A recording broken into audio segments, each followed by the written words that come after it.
Irving, Wolfe. My specialty is English literature, more particularly dramatic literature, and more particularly Shakespeare.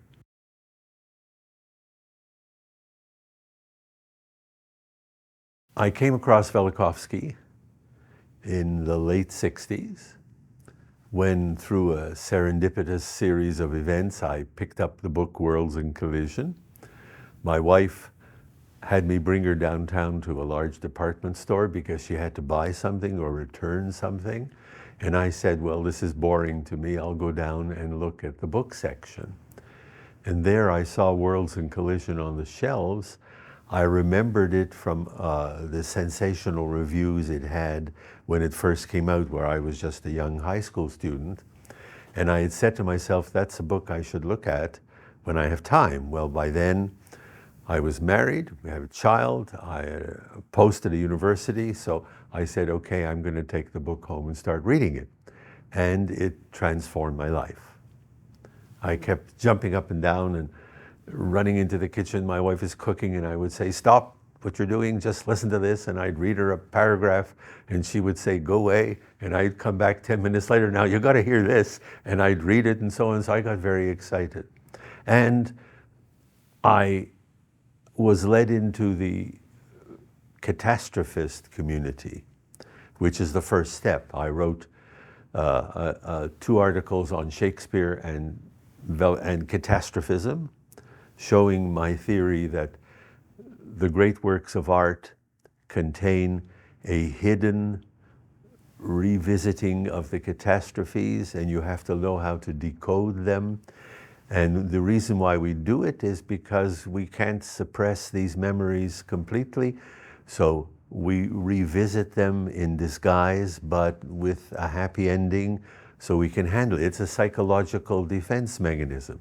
That's my definition of great art and what makes great art endure.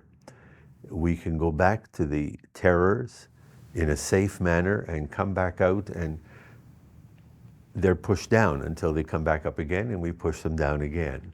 So I published 2 articles in a journal called Chronos, which was organized by Steve and Talbot and Dave. And then I published articles in the subsequent journal. In 1974, there was a conference at the University of Lethbridge. And that's where I finally met Velikovsky. Well, I met Dave Talbot there, and I met Bill Mullen there, and a lot of people. And when they sort of branched off into the whole idea of the electric universe. I kept in touch with them, I published articles with them and so on. And when I heard that they were going to have a Velikovsky Day here in the 2017 conference, I said, I'm coming. I mean, I was invited. And I've known Wall for 30 years or more, Wall Thornhill, and I've known Dave Talbot for 30 or 40 years. So the electric universe is just something that's a natural outgrowth of my interest in Velikovsky and catastrophism.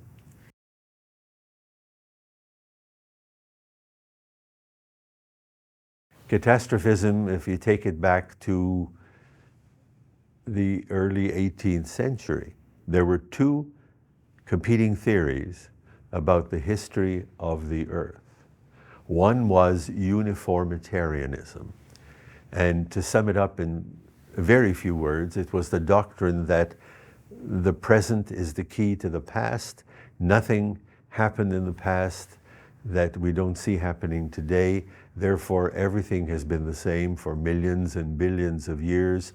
And another way to look at it is gradualism.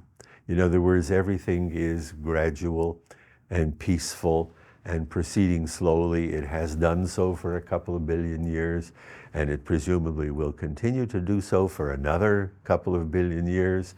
And I don't know if you saw a bit of Wall's film that he made of me in the 1980s, because I condensed it down to what message do the different theories give us and why do we buy the message?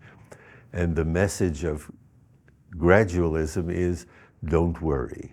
Don't worry means there may be volcanoes and hurricanes and giant tidal waves and plagues and tornadoes and deluges and floods and so on. But the world will survive and our culture will survive and so on. So I compress this in an article into the belief, which really hides a fear, that the opposite will happen. And I called it the triple terror. First, we are afraid of our own individual deaths. Secondly, we are afraid of the death of our species. And third, we are afraid of the death of the entire globe, of the world. So, gradualism, uniformitarianism, allows us to be not afraid of any of that. However, before Newton, during Newton, well before Darwin, there were people who were catastrophists.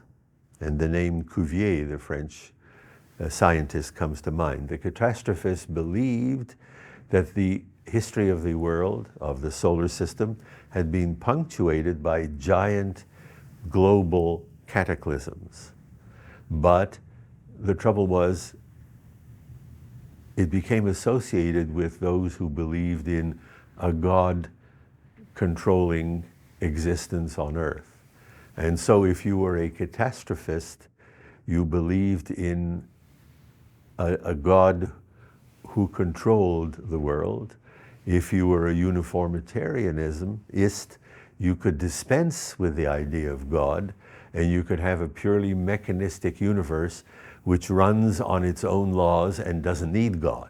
So you get rid of the idea of God. So what was really behind it in those days was the belief in either you believe in God who controls everything, and therefore occasionally you can have catastrophes, or you just believe that the earth is a clockwork mechanism that runs on its own accord, and you don't need God to explain anything or to have him intervene anywhere. So that was the theological debate behind it all.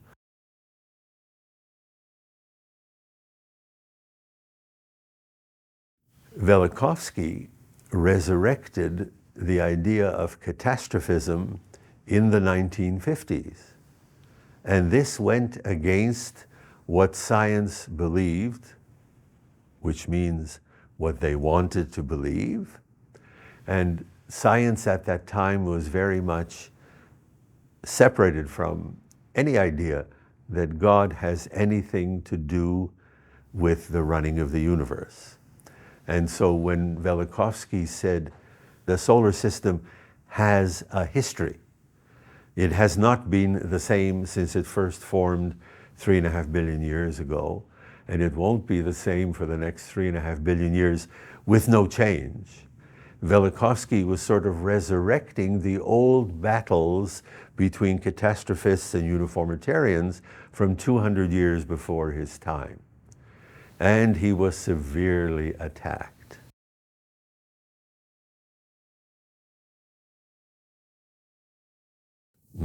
How would I put it? I made the remark yesterday in my talk that I have a smeller. The smeller, it sounds very arrogant. It sounds as if I'm some super sleuth, but I have a smeller that can detect bullshit.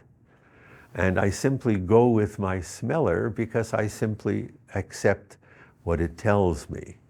So when I read Velikovsky, I said, he's right. This is the way the world occurred, and I can use it to work in my own field of great works of literature to explain the perennial, powerful attraction of great works of art as revisitings of the catastrophes in disguise, because we can never get rid of them entirely. And we do that so we can safely go back again to our ordinary lives, but we're going to revisit them again. And I wrote articles on sport, saying that it's the same thing. I wrote articles on large political rallies and demonstrations. I wrote articles on soap operas and things like that, showing that all these components of popular culture can be interpreted catastrophically if you know how to decode them. You have to look at it as a code, and then you have to decode them and see what they're doing.